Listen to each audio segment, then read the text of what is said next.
안녕하십니까. 에듀앙닷컴 운영자 강쌤입니다.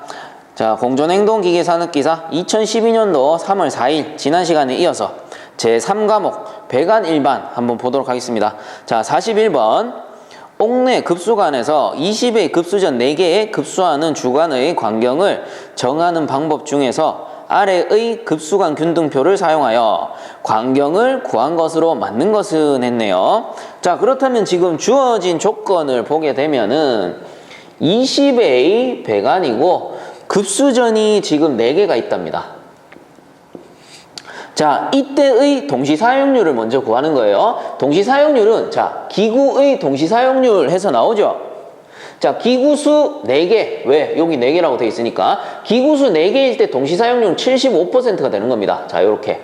그러면 어떻게 구합니까? 4개일 때 0.75 75%래. 그러면 요렇게 곱해주게 되면은 3개가 나옵니다.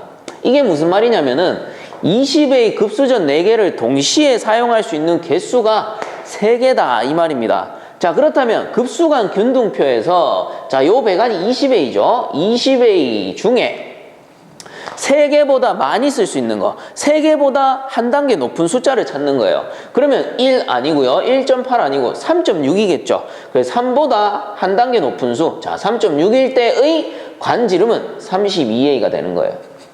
자, 그러므로 이 문제에서 찾는 답은 32A가 되겠죠. 자, 그래서 41번의 답은 2번이 됩니다.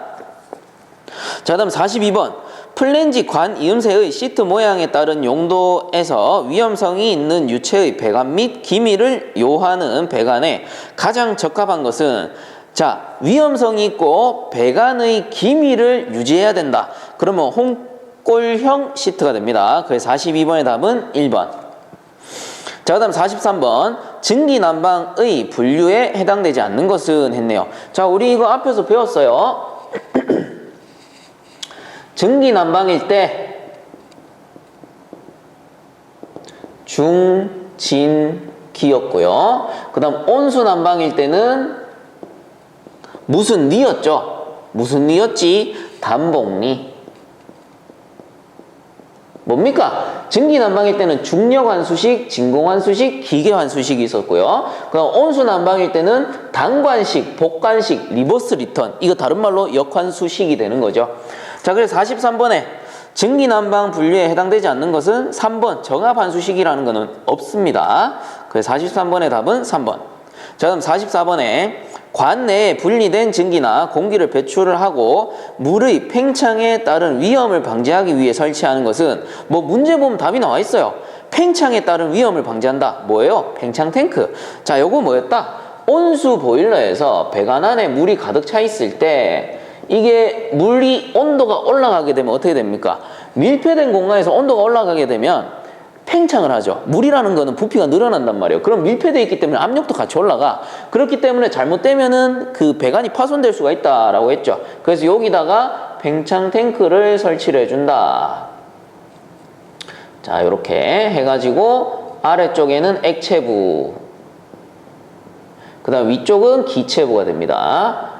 이때 팽창 그 온도가 올라감에 따라 물이 팽창하게 되면은 수위가 올라가는데 요 수위를 기체부에서 흡수를 하는 거죠. 그리고 원래의 압력으로 돌아가게 되면은 다시 원위치 이렇게 하면서 팽창을 방지해 준다. 그리고 여기 보시면은 공기를 배출시켜 주기도 한데요. 뭐 밀폐식은 공기를 배출하진 않지만 요렇게 개방형도 있단 말이에요. 개방형은 어떻게 됩니까? 여기 안에 섞여 있는 불응축 가스 역시 쭉쭉 빼주게 되는 거죠. 요 위로 기포가 쭉쭉 뜨니까. 자, 그래서 44번의 답은 2번이 되겠죠. 팽창 탱크. 문제에 답이 있네요. 자, 45번. 통기관의 종류가 아닌 것은 했네요. 자, 통기관이 뭔지 일단 알아봅시다. 예를 들어서 이렇게 생긴 세면대가 있다라고 칩시다. 세면대라고 자기 체면을 좀 걸어줘요. 뭐 그냥 그 세수대와 같이 생겼지만. 자, 이렇게 했을 때 세면대 밑에는 하수관이 이렇게 연결이 되어 있을 거예요. 그리고 요 밑에가 하수구다라고 칩시다. 근데 가운데 보면은 좀 이상하게 생긴 게 있어. 이렇게 꺾여 있죠. 요 부분을 뭐라고 하냐면은 트랩이라고 합니다. 그리고 이렇게 U자 형태로 꺾인 거를 U트랩, 그리고 P자 형태로 생긴 거는 P트랩이라고 해요. 그럼 이 트랩의 역할이 뭘까? 세면대에서 물을 쓰고 물을 이렇게 내리잖아요. 그러면 수위라는 게 있기 때문에 물은 요 수위에서 이렇게 빠질 거예요. 그 말인즉슨 요 밑에 수위에는 항상 물이 차 있을 거란 말이에요. 즉 U트랩 안에는 물이 차 있어요. 요렇게 차 있는 물을 봉수라고 합니다. 봉수. 근데 이 봉수의 역할이 뭐냐? 여기가 하수구잖아요.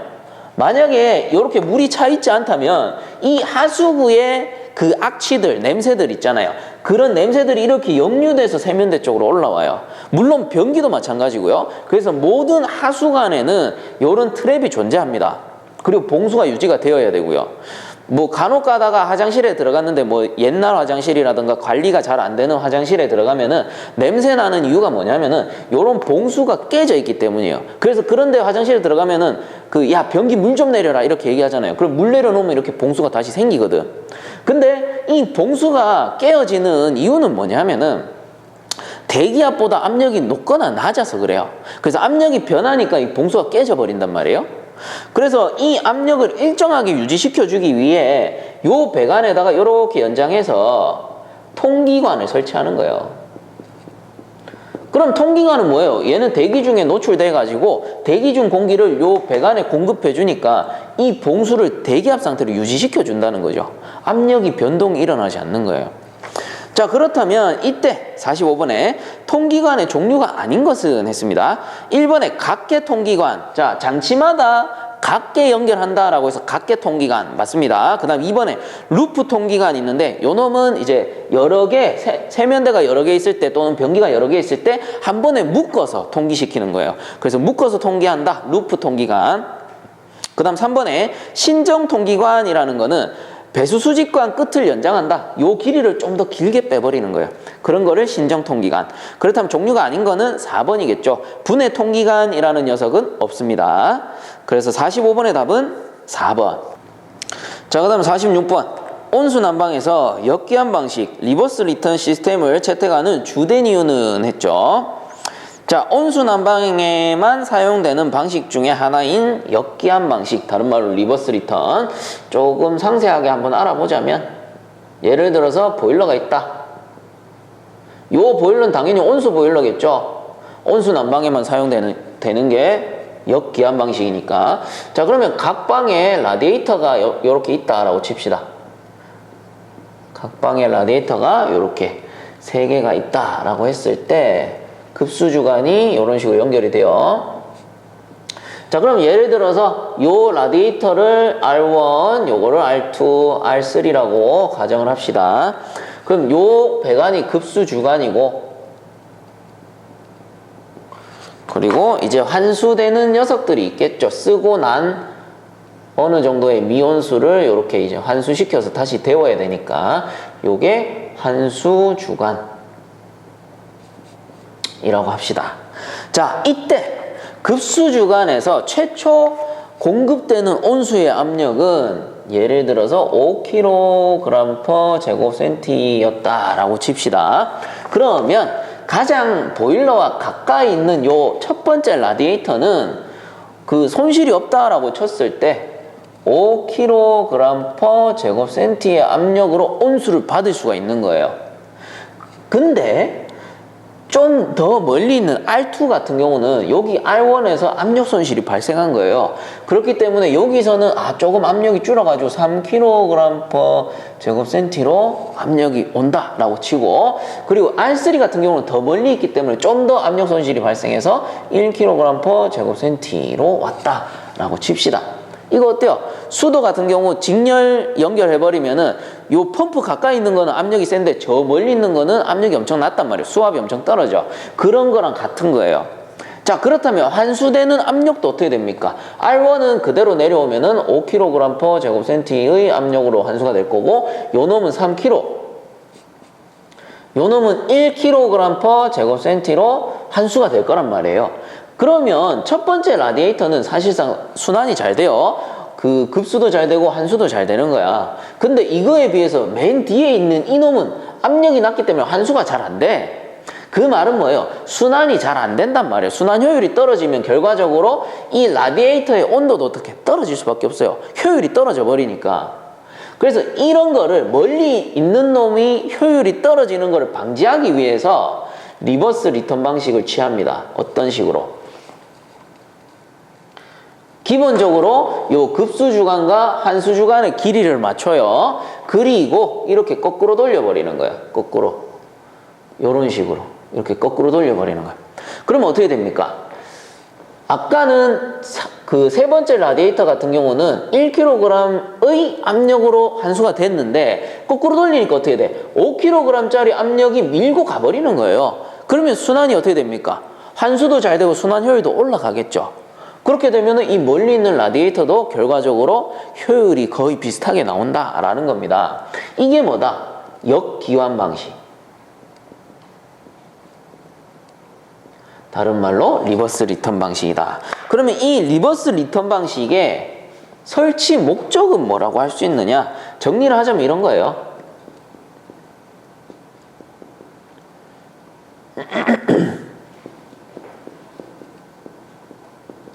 자, 압력 및 온도 분포를 균일하게 해준다.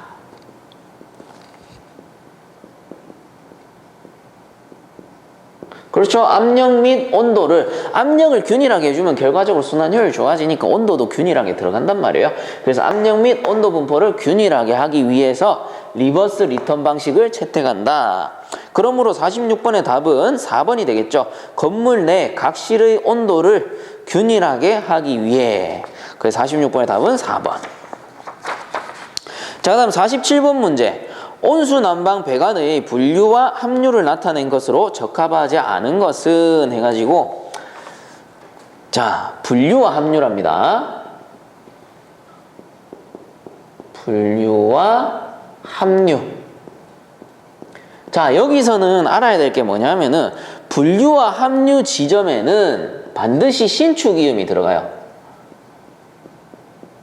신축이음이 들어가. 그럼 47번에서 우리가 찾을 수 있는 신축이음은 스위블이음밖에 없어요.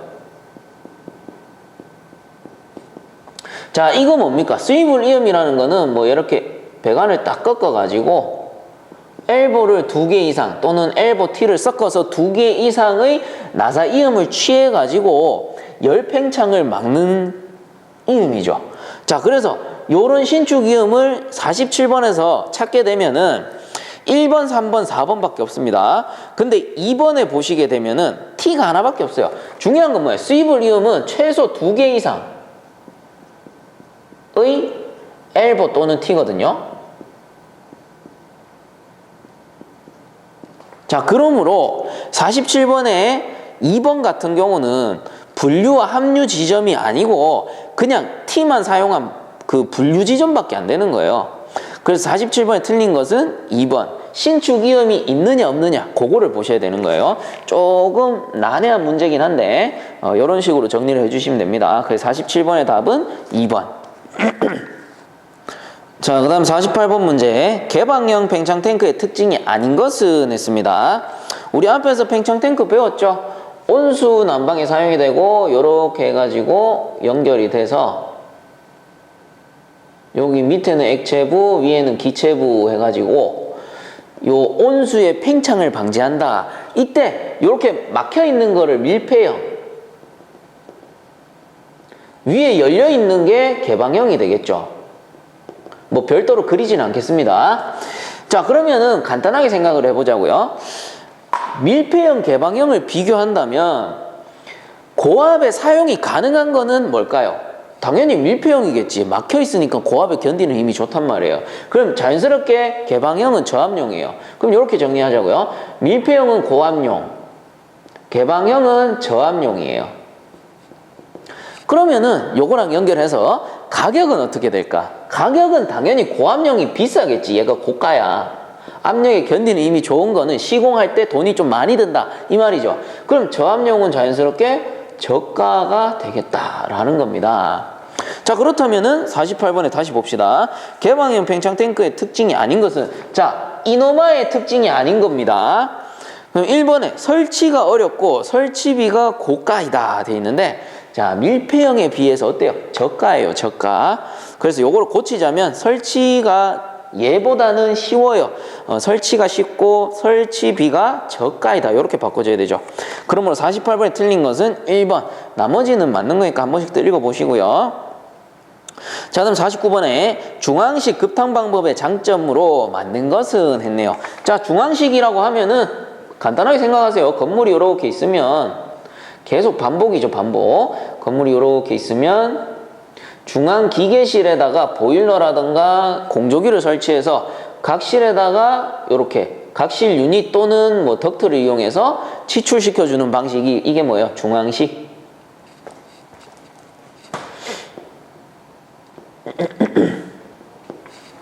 자, 그렇다면 중앙식 급탕 방법의 장점으로 맞는 거 했네요. 1번에 배관 길이가 짧아 열 손실이 적다. 자, 이 최상층 어때요? 배관 길이 엄청 긴 거예요. 배관 길이가 길어 열 손실이 큽니다. 그 다음 2번에 탕비 장치가 대규모이므로 열 효율이 좋다. 아, 요 놈이 맞겠네요. 이 중앙실에서 그 제어를 하려면은 기본적으로 용량이 커야 된단 말이에요. 그래서 답은 2번 탕비 장치가 대규모이므로 열 효율이 좋다. 나머지 왜 틀렸냐 한번 봅시다. 3번에 건물 완성 후에도 급탕개소의 증설이 비교적 쉽다 돼 있는데 비교적 어렵죠. 왜? 배관 시컨 다 깔아놨는데 새로 증설하려 하면은 벽하고 다 까야 돼요. 벽, 천장, 뭐 바닥 다 까야 된단 말이에요. 그래서 비교적 어렵다. 그럼 4번에 설비 규모가 적기 때문에 초기 설비비가 적게 든다. 말도 안 되죠. 얘들은 공사 규모로 들어가는 거예요. 초기부터. 그래서 설비 규모가 크기 때문에 초기 설비비가 많이 든다. 이렇게 해줘야 됩니다. 그래서 맞는 것은 49번의 답은 2번. 자, 그 다음 50번에 플레어 관 이음새에 의한 접합은 어느 관에서 사용하는가 해서 요거를 제가 그림으로 그려드리기보다는 그냥 한번 보여드리는 게 좋을 것 같아서 이렇게 준비를 해봤어요. 요게 플레어입니다. 요게 플레어 너트. 요 안에 있는 게 요 놈이 가까이 갈게요. 자, 요 놈이 플레어 볼트. 요 놈이 플레어 너트예요. 그럼 얘들을 어떻게 연결하느냐? 동관이 이렇게 있으면 여기 끝에 제가 이미 나팔관을 내놨거든요. 요 나팔관 자체를 플레어링이라고 해요. 그래서 나팔관처럼 생겼다라고 해서 나팔관 이음 이렇게 부르기도 하고 압축 이음 이렇게 부르기도 해요. 흔히 뭐 현장에서는 그 살아낸다 이렇게 얘기하죠. 그래서 살아기 갖고 온나 이렇게 얘기하는데, 자, 정식 명칭은 플레어입니다. 이렇게 나팔관을 내 가지고 너트를 이렇게 끼우는 거예요. 그리고 플레어 볼트에다가 이런 식으로 체결을 해주는 거죠. 이렇게 해가지고 몽키로 꽉 조여버리면은 크게 기밀이 발생하지 않습니다. 요런 게 플레어 이음이다. 자, 그러면 이때 사용하는 관 뭐죠? 요거 동관이죠, 동관. 그러므로 50번에 플레어 관 이음새에 의한 접합은 어느 관에 사용하는가? 2번 동관이 되겠죠. 50번의 답은 2번. 자, 다음 51번 덕트 제작에 이용되는 심의 종류가 아닌 것은, 자, 요거는 2번에 보시면 포켓펀치 심 요런 건 없어요. 그래서 틀린 건 2번. 자, 52번 한번 보도록 하겠습니다. 배수 및 통기 설비에서 배수 배관의 청소구 설치를 필요로 하는 곳이다. 틀린 것은, 자, 청소구 설치를 필요로 하는 곳. 그냥 상식적으로 생각을 해보자고요. 이물질이나 뭐 슬래그가 많이 끼는 곳에 청소구가 필요하겠죠. 그렇다면 1번에 배수 수직관의 제일 밑부분 또는 그 근처. 자, 배관의 저 밑에는 당연히 이물질이 많이 끼어 있을 거예요. 그래서 1번은 맞겠죠. 청소구 설치해야 되고. 그럼 2번에 배수 수평 주관과 배수 수평 분기관의 분기점. 분기점 역시도 이물질이 많이 낀단 말이에요. 그래서 요 놈도 설치를 해줘야 돼요. 그래서 2번도 맞고. 그럼 3번에 보시면 길이가 긴 배수관의 중간 지점으로 하되 100개 이상의 배수관은 10m마다 설치한다 돼 있는데, 자, 요거는 10m가 아니고 30m입니다. 그래서 52번에 틀린 건 3번이고요. 4번 같은 경우도 읽어보게 되면 배수관이 45도 이상의 각도로 방향을 전환하는 곳. 자, 방향을 전환하다 보니까 이물질이 많이 끼겠죠. 그래서 4번도 청소구를 설치해야 됩니다. 자, 그리고 참고적으로 알려드리자면 배관 100개 이상일 때는 청소구를 30m마다 설치를 했고요. 그리고 100개 이상이 있었으니까 100개 이하도 있을 거란 말이에요. 이하일 때는 15m마다 청소구를 설치해 줍니다. 청소구.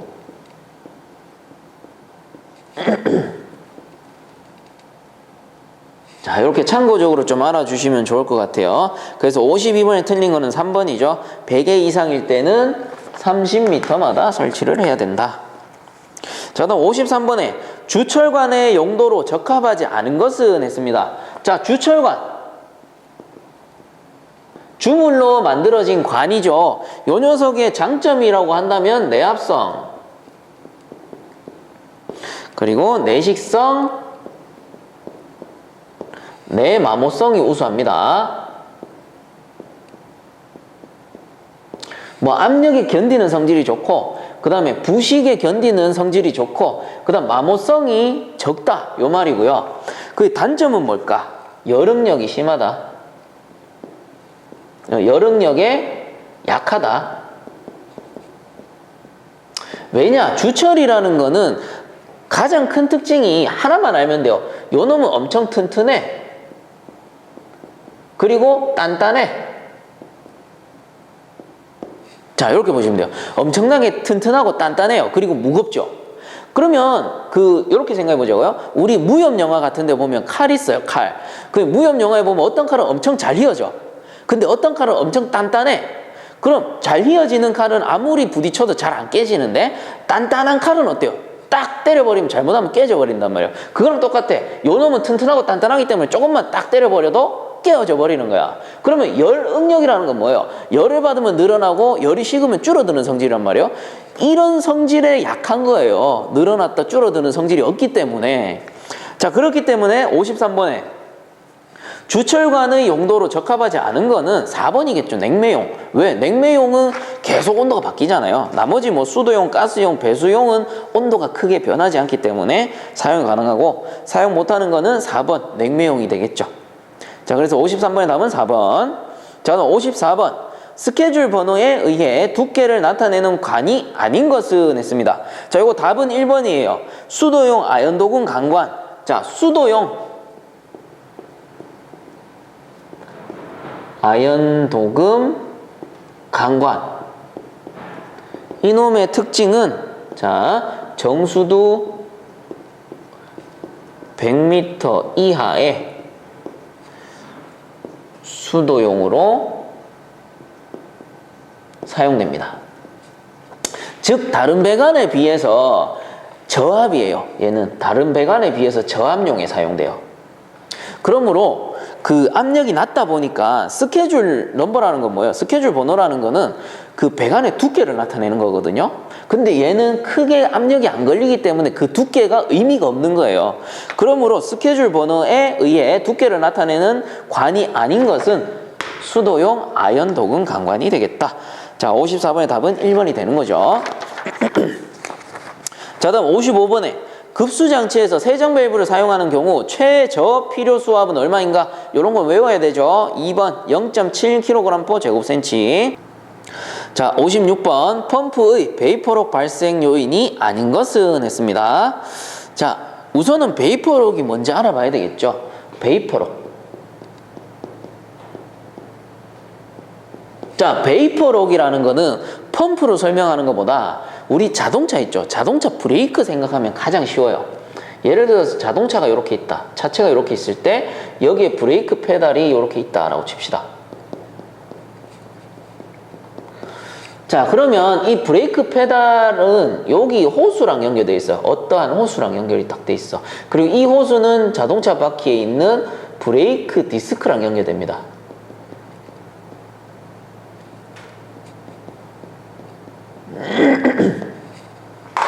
자, 그러면 이 호수 안에는 뭐가 들어있습니까? 자, 여기 안에는 브레이크 오일이 들어있겠죠.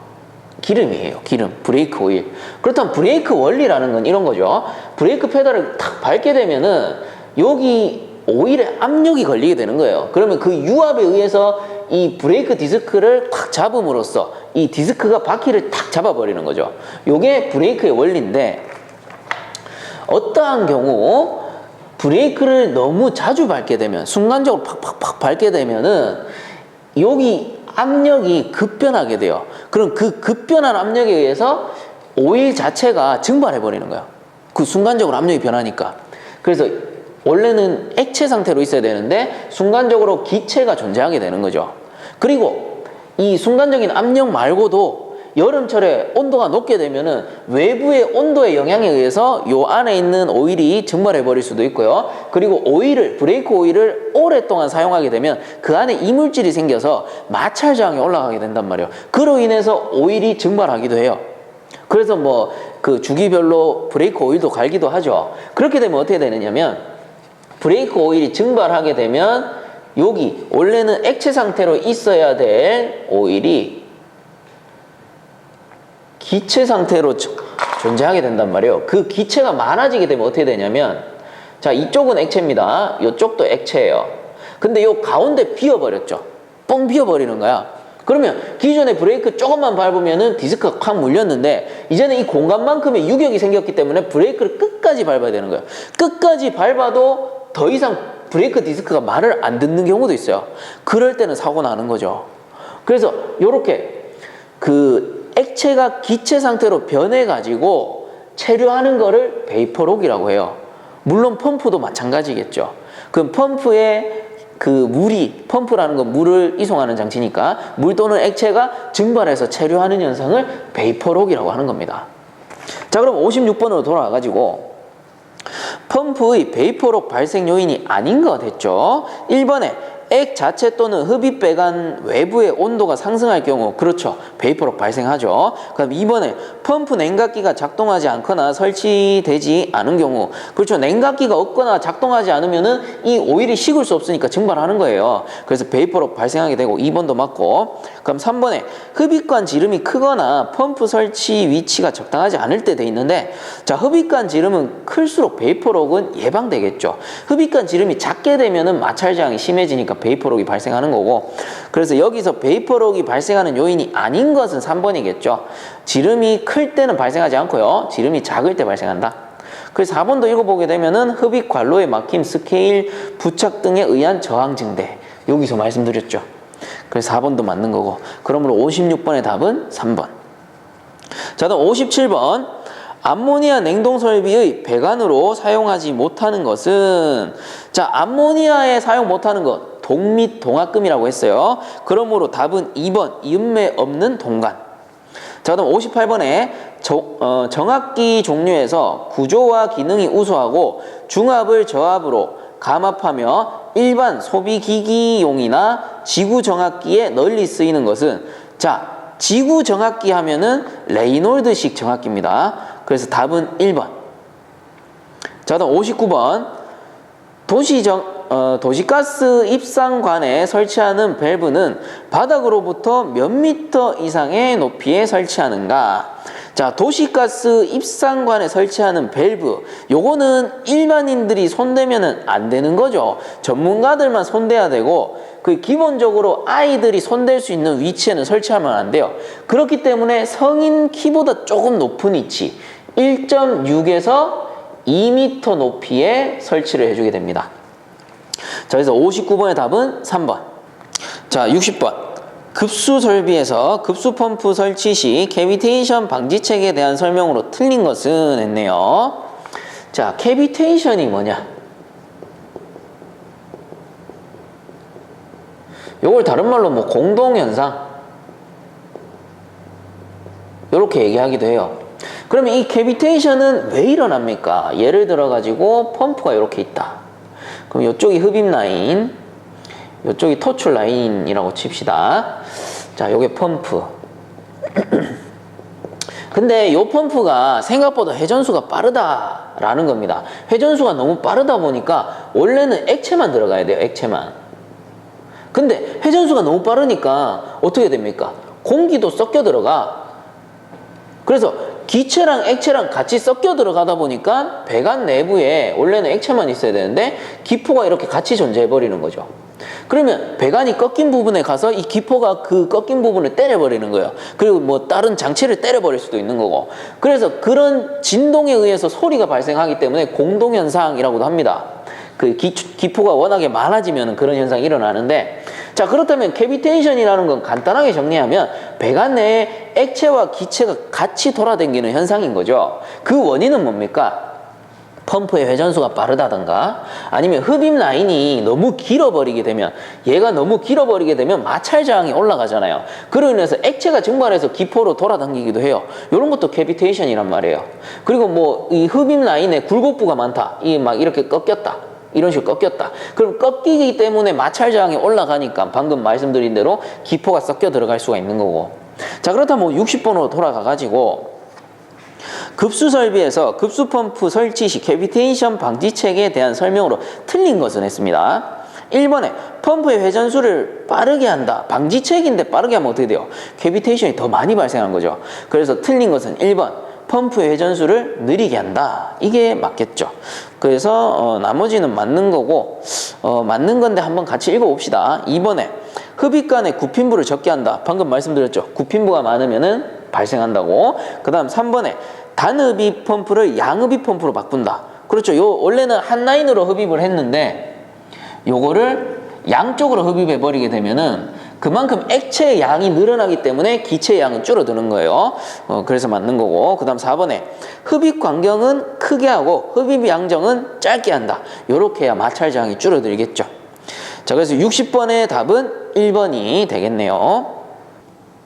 제4과목 전기제어공학 61번 보도록 하겠습니다. 그림 A의 직렬로 연결된 저항 회로에서 입력 전압 VI와 출력 전압 VO의 관계를 그림 B의 블록 선도로 나타낼 때 A에 들어갈 전달 함수는 해서 나옵니다. 자, 61번 그림 제가 그려뒀고요. 요 그림상 이 피드백 회로에 A에 들어갈 전달 함수를 구해라. 이렇게 얘기했죠. 자, 이때 요 전달 함수를 구하기 위해서는 먼저 이 피드백 회로의 출력 신호인 VO를 구해야 돼요. 근데 VO를 구하기 전에 요거 하나 짚고 갑시다. V2라는 녀석은 VI와 같아요. 왜? 전류라는 게 여기서 시작해서 이렇게 돌아온단 말이야. 그러면 전체적으로 걸려있는 요 VI라는 녀석이 결과적으로 입력 신호가 된다. 그래서 요게 VI로 고쳐 적어도 관계가 없습니다. 이렇게 고쳐 놓고 한번 풀어볼게요. 자, 요 상태에서 출력 신호 VO라는 녀석은 어떻게 되느냐? 제가 피드백 가르쳐 드렸어요. 전달 함수 곱하기 입력 신호였죠. 출력 신호라는 거는. 자, 그렇다면 전달 함수 A 곱하기 요 입력 신호인데 요 입력 신호가 뭡니까? 요게 가압점이란 말이에요. 그럼 가압점에서 입력 신호 VI가 들어오게 되고 이때 여기 밑에서 어떤 신호가 들어와야 돼요. 그 신호가 뭐야? 요게 인출점이기 때문에 요렇게 돌아서 VO가 들어오는 거죠. 여기 신호가 VO가 되는 거예요. 근데 어떤 신호? 마이너스 신호가 오게 되는 거죠. 그래서 마이너스 VO가 되겠죠. 그러면 이때 여기 들어가야 되는 게 전달함수 곱하기 입력 신호 VI 마이너스 VO가 들어가게 되는 겁니다. 이렇게 출력 신호를 구할 수가 있는 거예요. 자, 그러면은 여기서 VI와 VO의 값을 한번 구해봅시다. 자, VI라는 녀석은요. 자, VI는 전체에 다 걸려 있어요. 그러면 이 말이지, 전류가 이렇게 통과하면서 각각의 저항에 압력 손실이 발생하는 거죠. 그러므로 V는 전압은 IR로 구할 수 있기 때문에 VI라는 녀석은 I 곱하기 직렬이죠. R1, R2, R3가. 그래서 R1 더하기 R2 더하기 R3로 구할 수가 있습니다. 자, 요게 VI의 값이 되는 거고, 그 다음에 VO의 값을 구해보자. VO는 어디에 걸려있다? R3 양단에 걸려있는 거예요. 그러므로 I 곱하기 R3로 구하게 됩니다. 자, 요렇게 구해놓고 이제 문제에서 찾는다. A에 들어갈 전달 함수니까 자, 요 A를 구하라 이 말이에요. 그러면 A만 남기고 이항하게 되면 어떻게 됩니까? VI-VO 분의 VO가 된단 말이에요. 그러면 요 식을 요대로 갖고 와가지고 자, A는 VO 나누기 VI-VO니까 각각에 넣어주는 거죠. 넣어주게 되면 VO는 요거죠. IR3가 되고 나누기 VI는 요겁니다. I 곱하기 R1 더하기 R2 더하기 R3 에다가 V제로가 아니고 VO IR3죠. 마이너스 IR3 이렇게 들어가겠죠. 자, 그러면은 I 똑같으니까 흡수가 돼가지고 I에다가 R1 더하기 R2 더하기 R3 마이너스 R3가 되겠죠. 분해 IR3가 될 거고요. 자, 그러면은 약분해 봅시다. I와 I는 사라지는 거예요. 그리고 플러스 마이너스니까 R3 사라지죠. 결과적으로 요 놈은 R1 더하기 R2 분의 R3가 된다. 이게 뭔데요? A의 값이 되는 거겠죠. 자, 그래서 61번의 답은 1번이죠. R1 더하기 R2 분의 R3. 자, 이렇게 구해주시면 됩니다. 자, 그 다음 62번. 그림과 같은 회로도의 논리식은 어떻게 되는가? 자, 요게 62번인데 요런 문제 같은 경우는 차근차근 풀어가시면 돼요. 여기 좀 지워졌네요. 자, 우선은 위에 거 AND 회로죠. A 신호와 B 신호가 들어오는데 B 신호에 부정이 씌워진 거죠. 자, 요 점 이렇게 표시된 게 연결되어 있다. 요 뜻입니다. 그러면 요 AND 회로를 적게 되면은 A와 B의 곱인데 B 부분에만 지금 부정이 되어 있는 거예요. 자, 그 다음 두 번째 거. 요것도 AND 회로니까 A 곱하기 B인데 요거는 앞에다가 부정이 돼 있죠. 이게 뭐예요? 출력값의 부정이니까 전체 부정이 되는 거죠. 자, 그 다음 세 번째. 요것도 AND 회로. 그래서 A 곱하기 B 뭐 부정 이런 거 없죠. 그냥 요대로 끝인 거예요. 그 다음에 요 부호 뭐예요? OR 회로죠. OR 회로니까 요 세 개를 다 더해주면 되는 거죠. 아, 그러면 결과값 A 곱하기 B의 바 더하기 A 곱하기 B의 전체 부정 더하기 A 곱하기 B가 되겠네요. 요게 뭔데요? 출력 X가 되겠다. 자, 이렇게 구해주시면 되죠. 그래서 62번의 답은 3번이 되겠네요. 자, 그 다음에 63번 170V 50Hz 삼상 유도 전동기의 전부와 슬립이 4%이다. 공급 전압이 5% 저하된 경우의 전부와 슬립은 약 몇 %인가? 해서 자, 요거 전부와 슬립 구하는 공식 하나 적어 드릴게요.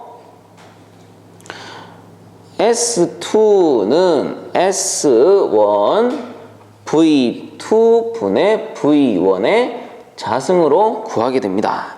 자, 그러면 주어진 조건 한번 적어 봅시다. 이때 V1이 170V가 되고요. 자, 이때 V2라는 거는 문제를 잘 보셔야 돼요. 170V 50Hz 삼상 유도 전동기의 전부와 슬립이 4%였다. 그 공급 전압이 5% 저하된 경우에 전부와 슬립은 약 몇 %인가? 자, 5%가 저하됐답니다. 그러면 요 170V에서 5%가 저하돼야 돼요. 그러면 170 곱하기 1 마이너스 5%니까 0.05가 되겠죠. 이렇게 구해주시면 되는 거죠. 그럼 각각 넣어보면은 자, S2는 S1이 4% 그대로 넣어주시고요. V2가 요거 170 곱하기 1 마이너스 0.05 분해. 자, 170이 되겠죠. 그리고 여기에 자승이 붙으니까 요대로 구해주시게 되면은 4.4가 나옵니다. 자, 그래서 63번의 답은 1번이 되겠죠. 자, 그 다음 64번 유기기전력은 어느 것에 관계되는가? 자, 유기기전력이라는 거는 여기 이렇게 코일을 감아 놓고 요 옆에다가 자석을 탁 갖다 댑니다.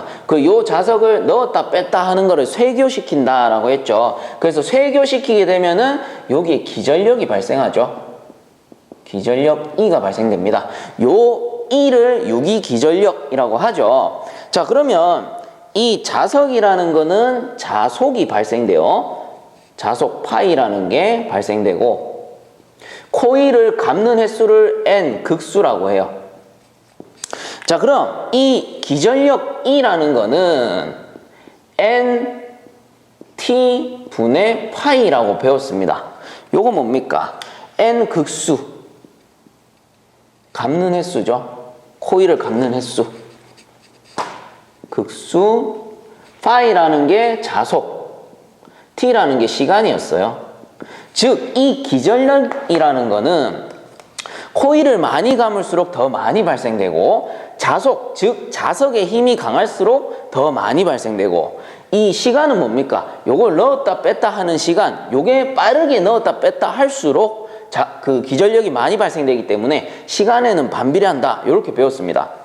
자, 그러면은 64번에 유기 기전력은 어느 것에 관계되는가? 1번 시간에 비례한다. 시간에는 반비례해요. 그 다음 2번에 쇠교 자속수의 변화에 비례한다. 자속수. 오, 맞네요. 그 2번이 답이 되겠죠. 그 다음 3, 4번은 왜 틀렸냐? 쇠교 자속수의 반비례가 아니고 비례합니다. 그 다음 4번에 쇠교 자속수의 변화에 반비례한다. 비례한다라고 방금 얘기했잖아요.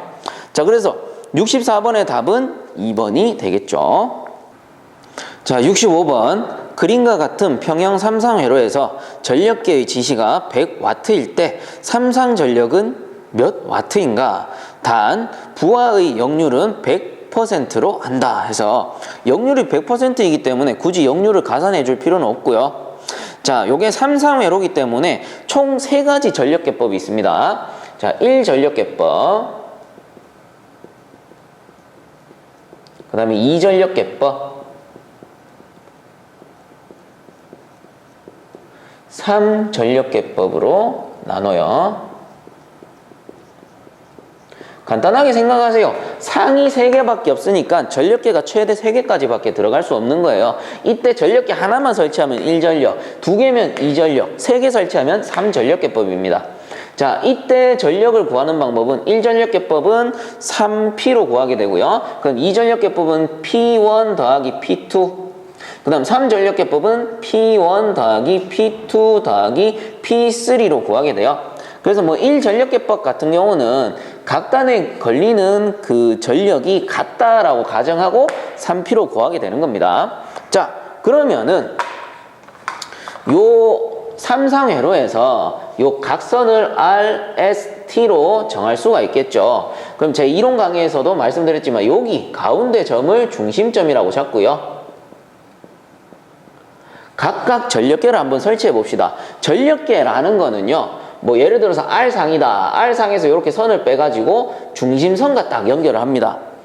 그래서 요거를 전력계라고 해요. 요거를 P1 전력계 하나, 그리고 전력계 하나일 때는 1전력계법이 되는 거죠. 그럼 중요한 건 뭐예요? 이 전력계라는 거는 결과적으로 요 코일 하나의 양단에 걸리는 전력을 측정하는 거예요.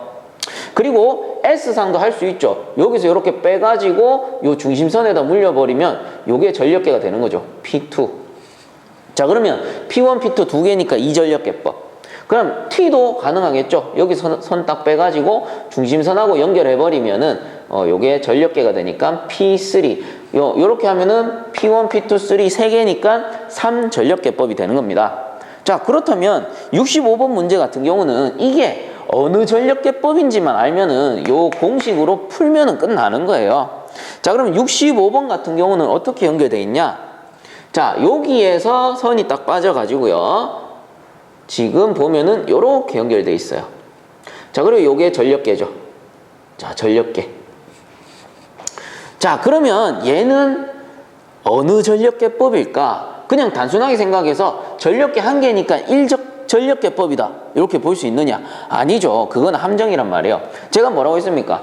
중심선을 기준으로 요 상이 연결된다라고 했잖아요. 즉, 각 코일에 전력계가 한 개씩 들어가는 겁니다. 근데 이 전력계 같은 경우는 어때요? 얘가 R, 얘가 S, 얘가 T라고 한다면 요 R상과 S를 묶은 거예요. 그러면 어디에 걸리는 거야? 이 코일에도 걸리고 이 코일에도 걸리는 거예요. 그럼 얘 뭐예요? 요게 P1, P2가 될 테니까 2전력계법이 되는 겁니다. 2전력계법. 그래서 요 선이 어디에 연결되어 있는지 그거를 좀 잘 봐주셔야 돼요. 그렇다면 2전력계법이기 때문에 P1 더하기 P2로 구하게 되는구나. 그리고 얘는 보세요. 평형 삼상회로예요. 자, 평형일 때는 여기서 전력계의 지시가 100W가 나왔다. 그러면 P1도 100W인 거고 그 다음 P2도 100W인 거예요. 그 평형이기 때문에 따지고 보면 얘도 100W가 되는 거지. 자, 근데 요거는 일단은 무시하도록 하죠. 그래서 각단에 걸리는 그 전력이 같다라고 보시는 거예요. 자, 그러면은 그대로 구하게 되죠. 구해보면은 자, P1 더하기 P2니까 100W 더하기 100W잖아요. 자, 그래서 결과값은 200W가 되겠다. 자, 그러므로 65번의 답은 3번이 되겠죠. 200W. 자, 요게 이전력 개법입니다. 요거 헷갈리시면 안 되죠. 자, 그 다음에 66번 그림은 VVVF를 이용한 속도 제어 회로의 일부이다. 회로의 설명 중 옳은 것은 했네요. 자, 요 놈입니다. 66번 입력 신호가 1개, 2개, 3개 그러면 예를 들어서 R, S, T로 정한다면 각각 들어가게 되면 입력 R은 요렇게 흘러갈 거고 그 다음 S는 요렇게 흘러갈 거고 T는 또 요렇게 흘러가요. 그리고 얘가 돌아서 요렇게 오게 됩니다. 이건 무슨 회로예요? 직렬 회로란 말이에요. 직렬. 아이고. 자, 그러면 이거 뭡니까? 삼상교류 회로를 직렬 회로로 바꿔주는 회로가 되겠죠. 그러므로 66번의 답은 1번 교류를 직류로 변환하는 정류 회로이다. 자, 67번 삼상 농형 유도 전동기의 특징으로 틀린 것은 했네요. 자, 기본적으로 유도 전동기는 크게 두 가지로 나누는데 농형 유도 전동기 그 다음 권선 유도 전동기로 나눌 수가 있다. 이때 농형 유도 전동기 같은 경우는 회전자가 바구니 모양. 이거 인터넷에 검색해 보시면 바로 볼 수 있어요. 진짜 바구니처럼 생겼어요. 그 다음에 권선은 말 그대로 권선이 감겨 있다.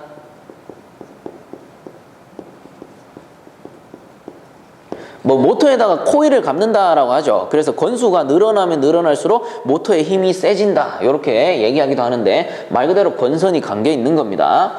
자, 그러면 문제에서 67번에 삼상 유도 전동기의 특징으로 틀린 것은 했죠. 자, 요게 삼상인데 삼상과 이상을 한번 비교를 해봅시다. 이상이라는 거는 이렇게 자석이 2개가 있는 거고 그 삼상이라는 거는 자석이 1개, 2개, 3개가 이렇게 설치가 돼요. 얘가 이상, 얘가 삼상. 그럼 가장 간단하게 그 차이점을 얘기해 보자면 이상이라는 거는 요 전동기가 이렇게 돌아가다가 요 자석이 서로 힘이 같아지는 순간에 정지되어 버려요. 계속 돌아가질 못해. 근데 삼상은 어때요? 3개가 서로 밀어내려는 반발력에 의해서 얘는 그냥 전기만 넣어주면 바로 돌아가게 돼요. 그래서 이상이라는 거는 그냥 이대로 놔두면 돌아가지 않기 때문에 브러쉬라는 걸 설치해줘요. 그럼 브러쉬에 의해서 결국은 삼상 그 전동기의 효과가 발생이 되는 거죠. 그 시동 걸 때도 얘는 삼상보다는 조금 어렵게 걸리고. 자, 그래서 뭐 요 브러쉬 사용하는 기계는 우리 현장에 가보시면은 핸드 그라인더, 뭐 고속 절단기 이런 것들 돌아가는 것들. 그래서 전동기 모터의 형태를 가진 거는 대부분 브러쉬가 있어요. 그래서 오래 쓰다 보면 요 브러쉬가 닳아가지고 모터가 안 돌아간단 말이에요. 그럴 때는 이제 좀 아시는 분들은 브러쉬만 별도로 구매해가지고 갈아 끼우기도 하시죠. 자, 그래서 이상과 삼상의 차이점 이렇게 구분을 해주시면 됩니다. 그럼 67번 돌아가가지고 1번부터 볼게요. 1번 슬립링이나 브러쉬 등을 사용하지 않으므로 간단한 구조로 고장이 적으며 유지 보수가 간단하다. 삼상이니까 맞죠? 그 다음 2번에 회전자의 구조가 간단하여 제작이 쉽다. 자, 농형 유도 전동기는 회전자가 바구니 모양으로 간단하게 생긴 겁니다. 그래서 2번도 맞고. 그럼 3번에 상용 전원을 직접 입력하여 운전 시 발생 토크와 고정자 전류 사이에는 선형관계가 성립하지 않는다. 자, 선형관계라는 건 비례된다 이 말이에요. 이상이라는 거는 힘이 평형되는 순간이 올 수가 있죠. 근데 삼상이라는 거는 평형되는 순간이 없는 거예요. 즉, 그 선형관계가 성립되지 않는다. 맞는 말입니다. 3번 맞고. 그 다음 4번에 기동 시에는 회전자장을 만들 수 없어 기동장치를 필요로 한다. 자, 삼상은 전기만 넣어주면 된다 했고요. 이상이 기동장치가 필요한 거겠죠. 그래서 67번에 틀린 거는 4번이겠죠. 기동 시에는 회전자장을 만들 수 없어 기동장치를 필요로 하지 않는다. 삼상 농형 유도 전동기니까. 그래서 67번의 답은 4번. 자, 68번 공기 콘덴서의 극판 사이에 비유전율 입실론 S의 유전체를 채운 경우 동일 전이차에 대한 극판 간의 전하량은 해서 자, 콘덴서에 대한 내용입니다. 우리가 앞에서 Q는 CV라는 공식이 있었어요. Q가 전기량, 쿨롱. 그 다음 C가 정전 용량, 페럿이었죠. 그 다음 V가 전압, 볼트겠죠. 자, 그러면 이 정전 용량 C는 다시 쓰게 되면은 V가 내려오니까 V분의 Q로 구할 수 있어요. 그리고 얘를 다시 쓰게 되면은 입실론 R에 L분의 A로 구할 수 있습니다. 이때 A라는 거는 면적이었고 L이라는 거는 거리죠. 그리고 입실론 R이라는 거는 비유전율. 자, 그리고 이 공식이 정전 용량을 구하는 공식. 자, 그렇다면 이 정전 용량 콘덴서란 말이에요. 콘덴서 딱 그리게 되면 콘덴서라는 건 이렇게 생겨가지고 플러스 플러스 플러스 플러스 그리고 마이너스 마이너스 마이너스 마이너스 요런 전기들이 어떻게 서로 잡아당기려는 힘에 의해서 모여 있는 상태죠. 배터리의 원리란 말이에요. 자, 그렇다면 이 정전 용량, 배터리의 용량을 늘리려면 어떻게 해야 됩니까? 면적은 크게 그 철판, 그 극판이라고 하죠. 극판의 면적은 클수록 당연히 정전 용량은 늘어날 거고, 그 다음 요 극판 간의 거리는 가까울수록 서로 잡아당기려는 힘이 커지니까 정전 용량은 늘어날 거고, 그리고 비유전율은 뭐예요? 각 물질이 갖고 있는 전기를 끌어당기는 성질. 그러면 그 비유전율은 클수록 당연히 정전 용량은 늘어나는 거예요. 그러면 정전 용량은 비유전율과 면적에 비례하고 거리에는 반비례한다 라고 배웠습니다. 자, 그 다음 68번에 다시 읽어볼게요. 공기 콘덴서의 급판 사이에 비유전율 입실론 S의 유전처를 채운 경우 동일 전이차에 대한 극판 간의 전하량은 당연히 2번 입실론 배로 증가하겠죠. 비례하니까. 그래서 68번의 답은 2번이 됩니다. 자, 다음 69번 제어 명령을 증폭시켜 직접 제어 대상을 제어시키는 부분을 무엇이라고 하는가? 자, 피드백 제어죠. 한번 그려보게 되면 목표값이 있고, 그 다음에 조절부, 조작부, 제어 대상, 제어량이 나옵니다. 이때 제어량에서 피드백 신호를 딱 검출하죠. 그럼 여기가 검출부, 이렇게 이제 주 피드백 신호를 보내게 됩니다. 어디에다가? 비교부. 그럼 비교부에서 발생하는 신호를 우리가 동작 신호라고 배웠고요. 조절부라는 거는 조작 신호를 만들죠. 조작 신호. 그리고 이 조작부에서는 조작량을 만듭니다. 조작량을 만들어서 제어 대상에 보내주죠. 이 제어 대상이 보일러라든가 에어컨이 되는 것이고, 자, 그렇다면 69번에 제어 명령을 증폭시켜 직접 제어 대상에 제어시키는 부분을 무엇이라고 하는가? 자, 여기서 제어 명령을 증폭시킨다. 요거를 조작량이라고 보시면 돼요. 제어 명령, 조작량. 같은 말입니다. 그래서 요 조작량을 만들어서 보내어주는 부분이기 때문에 답은 조작부가 되는 거죠. 자, 그래서 69번의 답은 1번 조작부가 됩니다. 자, 그 다음에 70번 기계적 추치 제어계로 그 제어량이 위치, 각도 등인 것은 해서, 자, 추치 제어 나오는데 요거 간단하게 정리해 드릴게요. 자, 추치 제어와 정치 제어입니다. 우선은 추치 제어부터. 추치 제어. 자, 추치 제어라는 거는 목표값이 시간이 흐름에 따라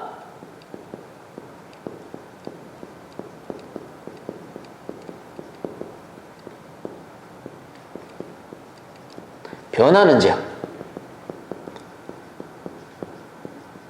시간이 변함에 따라 변할 수 있는 제어가 추치 제어고요.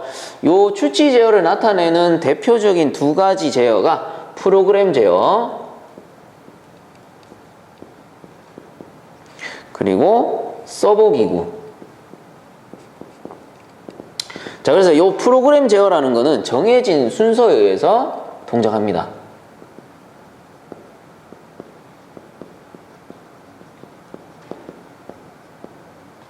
말 그대로 프로그래밍이 되어 있다 이렇게 보시면 되고, 그 다음 서브 기구라는 거는 위치, 방향, 자세, 그리고 뭐 각도 등을 다뤄요. 자, 그 다음에 요 반대 개념인 정치 제어. 자, 추치 제어가 목표값이 시간이 흐름에 따라 변하는 제어였으니까 요 놈은 목표값이 시간이 흐름에 따라 변하지 않는 거죠. 변하지 않는 제어. 정치돼 있다 이렇게 보면 돼요. 시간이 정치돼 있다. 그래서 목표값이 시간이 흐름에 따라 변하지 않는 제어다. 그리고 요 녀석 대표적인 제어를 써보자면 프로세스 제어, 그리고 자동 조정. 자, 이때 프로세스 제어라는 거는 압력, 온도, 유량 등을 다루고요. 그리고 자동 조정 같은 경우는 전압 주파수, 힘 등을 다룹니다. 어때요? 압력, 온도, 유량, 그 전압, 주파수, 힘 같은 경우는 목표값이 시간이 흘러도 변하지 않죠. 정해진 압력이라든가 온도는 변하지 않는단 말이에요. 그래서 이런 거를 정치 제어라고 하는 건데, 자, 이때 그 70번 문제 다시 보시게 되면 기계적 추치 제어계로 그 제어량이 위치, 각도 등인 것은 서버 기구구나. 자, 그러므로 70번의 답은 4번 서버기구가 되겠죠. 자, 71번 문제. 다음 블록 선도로 제어계를 구성하여 계단함수 S분의 1을 입력하였다. 이때 시간이 충분히 지나 제어계가 정상 상태가 되었을 때의 출력은 해서 밑에 보면 피드백 회로 나오죠. 자, 이렇게 미리 그려뒀고요. 여기에서 전체 전달함수 TS를 한번 뽑아 본다면, 자, 전체 전달함수 TS는 피드백 회로니까 1 마이너스 피드백 경로. 자, 요놈 곱하기 요놈이죠. S 플러스 1분의 4 곱하기 4분의 3이 됩니다. 이때 돌아오는 그 부호가 마이너스니까 플러스가 되겠죠. 마이너스 만나서. 그 다음 분의 위에는 패스 경로. 요놈 한 놈밖에 없죠. S 플러스 1분의 4가 됩니다. 자, 그러면 요거를 한번 간소화 시켜 봅시다. 요거를 간소화시킬 때는 일단 분자는 무시해버리세요. 무시하고 요 분모부터 한번 봅시다. 분모를 먼저 간소화시킨다면, 자, 요 4랑 4는 약분되는 거죠. 그리고 3이 그냥 곱해지는 거니까 1 플러스 S 플러스 1분의 3이 되겠죠. 자, 이때 요 1의 값은 결과적으로 S 플러스 1분의 S 플러스 1이니까 통분하게 되면은 S 플러스 1분의 S 플러스 1 플러스 3이 되는 거죠. 그럼 1 더하기 3 하면 뭐예요? 4니까 다시 쓰면은 S 플러스 4가 되는 거죠. 그럼 요 값이 결국은 분모의 값이란 말이에요. 자, 그러면 정리합시다. S 플러스 1분의 S 플러스 4분의 분자 S 플러스 1분의 4가 됩니다. 자, 요런 분수는 요 가운데 거 곱해가지고 분모로 가고 요 겉에 거 곱해가지고 분자로 가면 되죠. 자, 그러면은 S 플러스 4 곱하기 S 플러스 1이 되는 거고, 분의 4 곱하기 S 플러스 1이 되겠죠.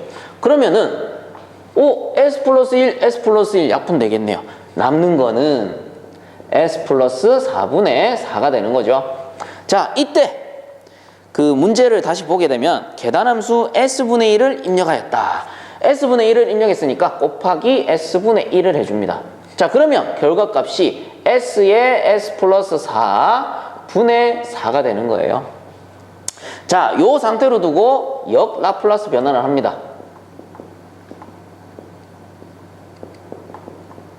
자, 역 라플라스 변환이라는 거는 분자는 그냥 내비두고요. 얘는 그냥 그대로 내비두는 거고 분모에서 S를 나눠버리는 거예요. 그러면 요 S하고 요 S 플러스 4가 나눠지는 거죠. S분의 1이 아니고 S분의 A로 나눠지고요. 그 다음 더하기 자 옆에 거 S 플러스 4분의 B로 나눠지게 됩니다. 자 이때 A와 B의 값을 구해보는 거예요. 그러면 A라는 거는 A는 요 반대편의 걸 갖고 오는 겁니다. S 플러스 4분의 자 요 B의 값은 4가 되는 거죠. 4가 될 거고 자 이때 요 S 플러스 A를 0으로 만드셔야 돼요. 그러면은 S에다 곱하기 0 하면 0이 되겠죠. 자 그러면 이때 S는 0이 되는 거다 라고 했을 때 요게 0을 집어넣게 되면 0 더하기 4는 4니까 4분의 4가 될 거고 결과값은 1이 나올 겁니다. 자 그 다음에 B의 값을 구해보자. B의 값을 구하게 되면 요 B의 반대 거 S분의 요 A의 값이 4겠죠. 4가 넘어오는 거고 자 이때 요 값을 0으로 만들려면 마이너스 4 해주면 되죠. 그러면 S는 마이너스 4가 들어가게 되고 그럼 구해보게 되면 마이너스 4분의 4가 될 거예요. 그럼 결과값은 마이너스 1이 나오는 거죠.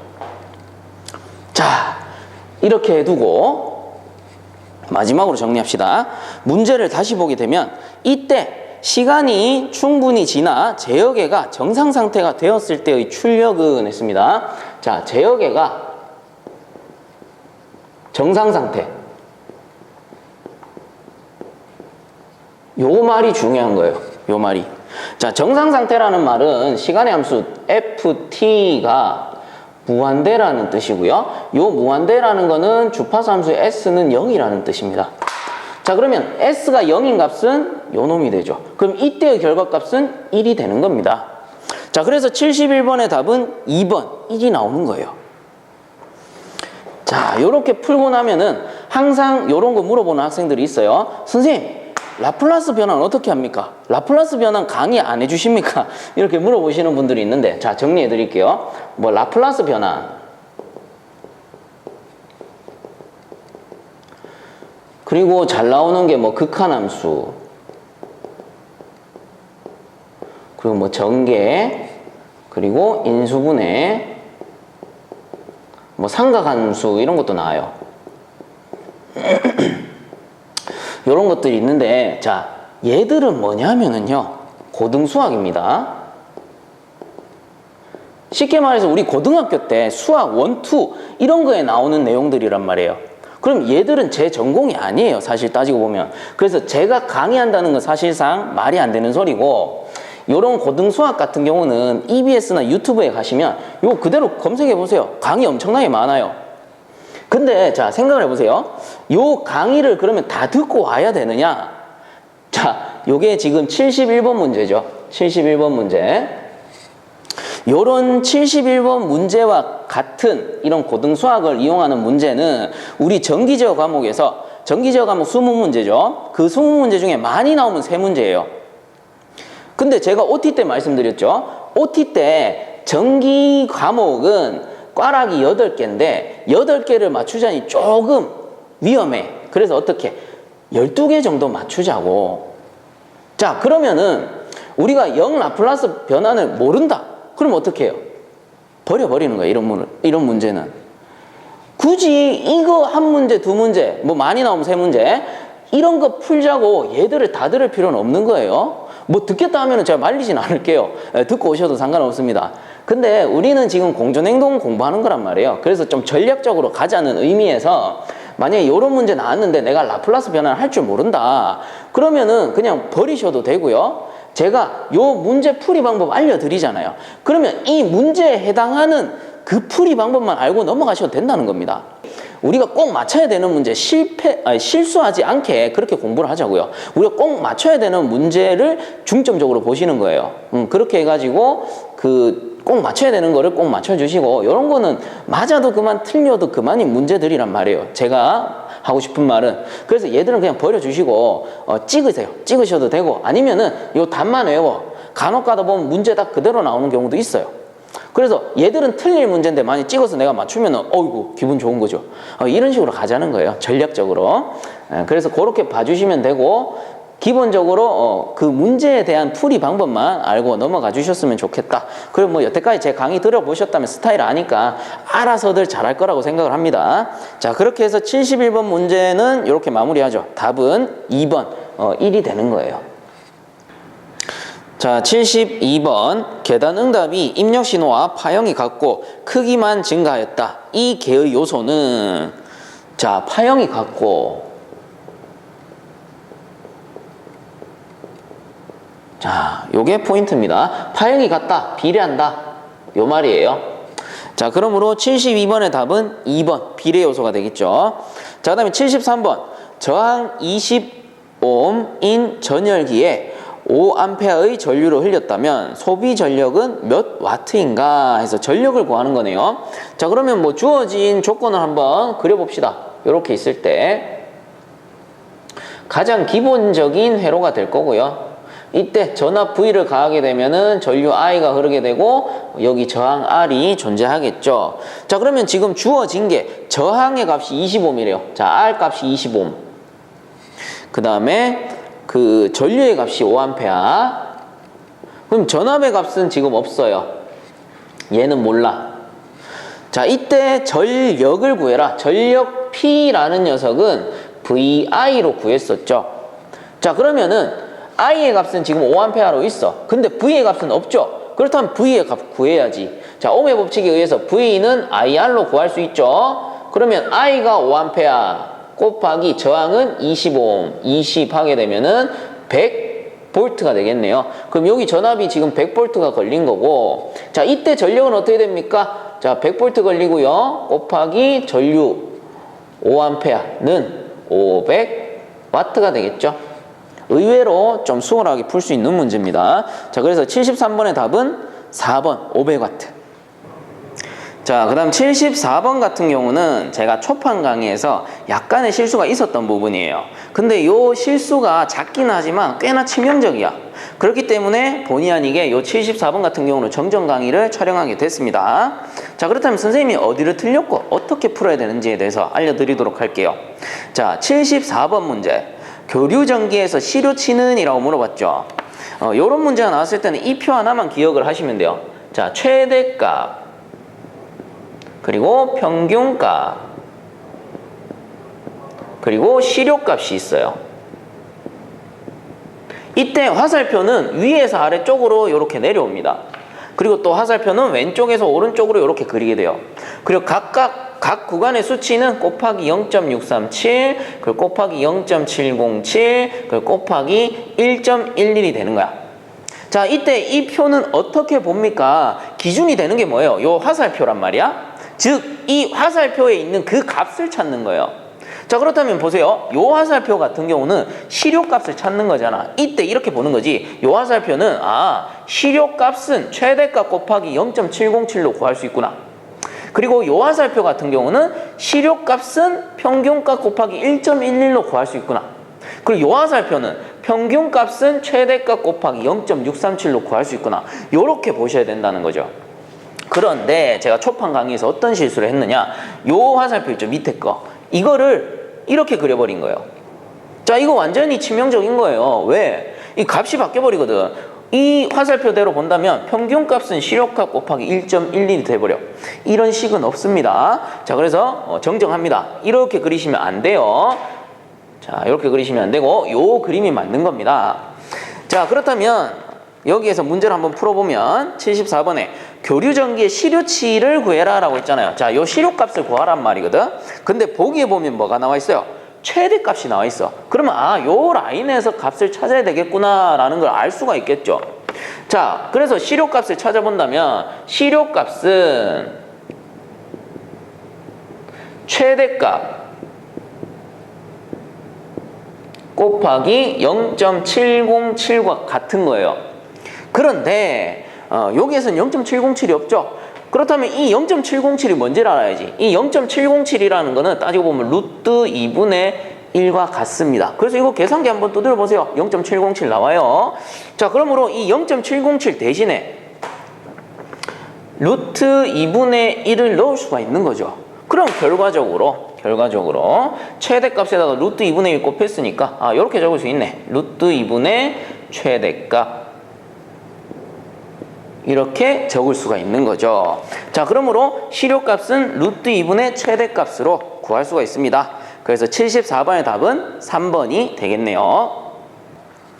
자, 다음 75번. 절연 저항 측정에 관한 설명으로 틀린 것은, 자, 요거는 뭐 읽어보면 상식적인 내용인데 2번에 보시면 선로의 사용 전압에 관계없이 절연 저항 측정 시 선로의 일정한 전압을 인가한다. 자, 사용 전압에 관계없이 틀렸겠죠. 사용 전압에 따라 당연히 달라지는 거예요. 절연 저항이라는 거는. 자, 그래서 틀린 것은 75번에 틀린 거는 2번. 자, 그 다음 76번. 그림과 같은 회로에서 R의 값은 해서 자, 이렇게 E가 존재하고 그림이 이렇게 생겼네요. 여기 저항이 하나 있고 여기에 내부 저항이 있고 자, 여기 E 볼트 그리고 R 옴 그리고 여기는 R 옴 그리고 요 양단에 전압 V가 걸립니다. V 볼트. 자, 여기서 좀 정리를 하자면 E라는 거는 기전력, 그 V는 전압이겠죠. 그 다음 R은 저항, 스몰 r은 내부 저항이에요. 자, 그러면 이 문제에서 찾는 거는 R의 값입니다. R의 값. R은 얼마냐? 자, 그러면 기본적으로 요 회로 같은 경우는 전체 양단에 걸리는 전압을 구하는 공식이 자, V는 E 곱하기 R 마이너스 R 플러스 스몰 r 분의 R이에요. 요 저항도 있고 내부 저항도 있으니까 거기에 이제 저항이 양단에 걸리게 되는 거겠죠. 자, 그렇다면 여기에서 R의 값을 찾아야 됩니다. R의 값을 찾으려면 자, V 요거 넘어갑니다. V에 R 플러스 스몰 r이 되고요. 는 남는 거 ER이죠. ER이 되고 그럼 얘들 양단에 이렇게 곱하게 되면은 VR 플러스 V 스몰 r이 되고 ER이 됩니다. 자, 그럼 같은 거 ER하고 VR이니까 얘 넘겨버리면 되죠. V 스몰 r은 ER 마이너스 VR이 되고 그럼 얘들 같은 거니까 자, 이쪽에서 풀게요. 같은 거니까 V 스몰 r은 R에다가 E 마이너스 V 한각과 같죠. 흡수되는 거잖아요. 자, 그러면 요 R만 남기고 넘겨버리면 되죠. 결과값 R은 얘가 내려가니까 E 마이너스 V 분의 V 스몰 r. 자, 그러므로 답은 76번의 답은 3번이 되겠네요. 거기서는 요 스몰 r이 요쪽에 곱해지게 되죠. 자, 그래서 76번의 답은 3번. 자, 77번. 다음의 블록선도와 등가인 블록선도는 해서 자, 여기 77번의 답은 4번이에요. 그렇다면 주어진 블록선도와 그 4번의 블록선도가 왜 같은지 한번 증명을 해봅시다. 우선은 위에 있는 녀석이 주어진 블록선도, 밑에 있는 녀석이 보기 4번의 블록선도입니다. 자, 그러면 위에 있는 이 녀석은 직렬종속이죠. 자, 그러므로 직렬종속일 때는 제가 곱해주라고 했죠. 그럼 얘 곱하기 얘 하면은 전체 전달함수가 나오는 겁니다. 자, 구해봅시다. 전체 전달함수 R분의 C는 S 플러스 2분의 3S 플러스 7 곱하기 S 플러스 3분의 1이 되는 거죠. 자, 그러면은 얘는 이렇게 각각에 곱해지고 각각에 곱해지니까 자, 전개되는 거죠. S의 자승 더하기 5S 더하기 6이 될 겁니다. 분의 요거 곱하기 1이니까 3S 플러스 7이 되겠죠.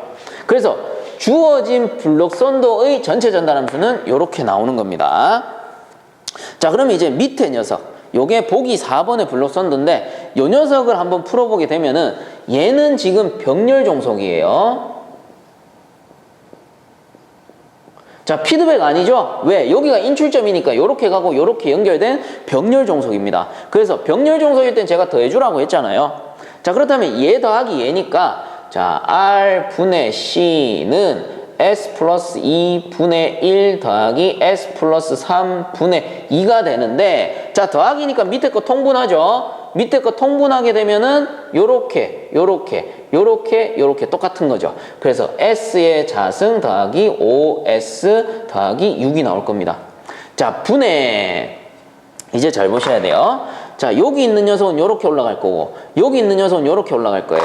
그러면 얘는 그냥 그대로 1이니까 그대로 올라가게 되면 S 플러스 3이 될 거고요. 여기에다가 더하기 요게 올라가면은 2S4가 되는 거죠. 가까이 곱해지니까 2S 더하기 4가 되는 거예요.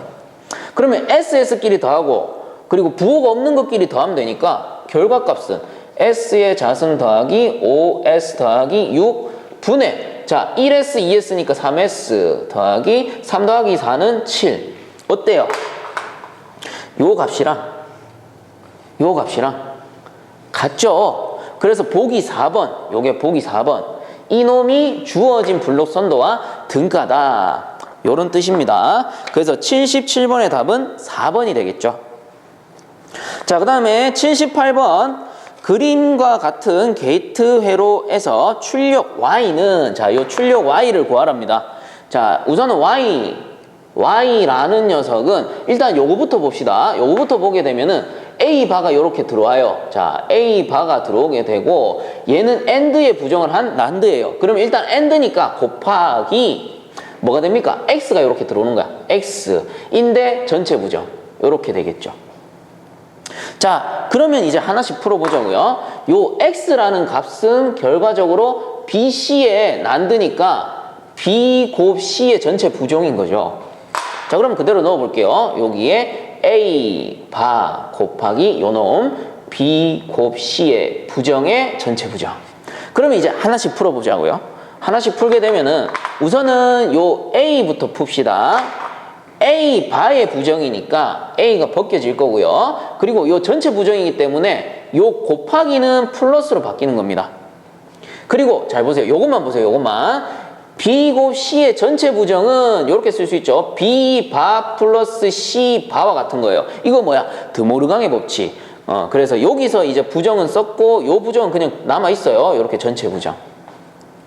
그러면 A 플러스 바는 사라지고 B 사라지고 플러스는 곱으로 바뀔 거고요. C의 바가 사라지는 거예요. 결과값은 A 플러스 B 곱 C가 되겠다. 그러므로 78번의 답은 2번이 되겠죠. 자, 79번 50kVA 단상 변압기 4대를 사용하여 부하에 공급할 수 있는 삼상 전력은 최대 몇 kVA인가? 자, 문제에 보시면 변압기를 4대 썼대요. 자, 1대, 2대, 3대, 4대를 썼어요. 자, 1번, 2번, 3번, 4번 변압기가 있을 때 얘들이 각각 지금은 단상이란 말이에요. 단상이라는 건 선이 이렇게 2가닥씩 있는 거죠. 이렇게. 단상이라고 해서 선이 하나만 있습니까? 선이 하나만 있는 기계는 없죠. 기본적으로 플러스 마이너스가 있어야 작동하니까. 그래서 단상일 땐 선이 이렇게 2개인 거고 그럼 요 단상 변압기 4대를 사용해서 삼상 전력을 공급한대요. 삼상으로 바꾸고 싶다는 소리지. 그럼 얘들을 삼상으로 바꾸려면 삼상이라는 건 요런 거죠. 요런 거. 그래서 RST라는 삼상으로 바꾸고 싶은 거예요. 그러면 기본적으로 요 변압기도 RS라는 상이 있을 거예요. 근데 교류기 때문에 일단은 무시합니다. 요런 상은 무시해 버립시다. 그리고 선을 어떻게 연결하느냐? 요거를 여기에 갖다 붙이고 요거를 여기, 요 녀석을 여기, 요 녀석을 여기에 갖다 붙이는 거예요. 그럼 상이 어떻게 돼요? 얘가 R이 되는 거고 요거 2개가 S가 되는 거고 얘가 T상이 되는 거예요. 결과적으로 2대를 합쳐서 삼상으로 만든 거죠. 그리고 얘들도 똑같이 만들겠죠.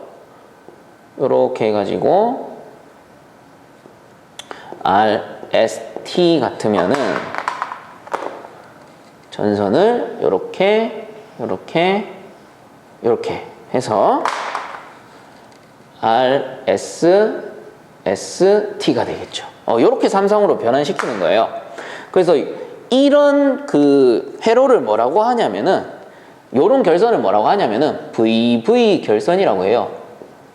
딱 봐도 V자로 생겼죠. VV 결선. 즉 4대기 때문에 VV 결선으로 그 삼상을 만들게 되는 것이고 자 그렇다면 이 VV 결선에서 전력은 어떻게 구하느냐 자 V 결선이라는 거는요 V결선에서의 전력 P는 루트 3PA로 구합니다.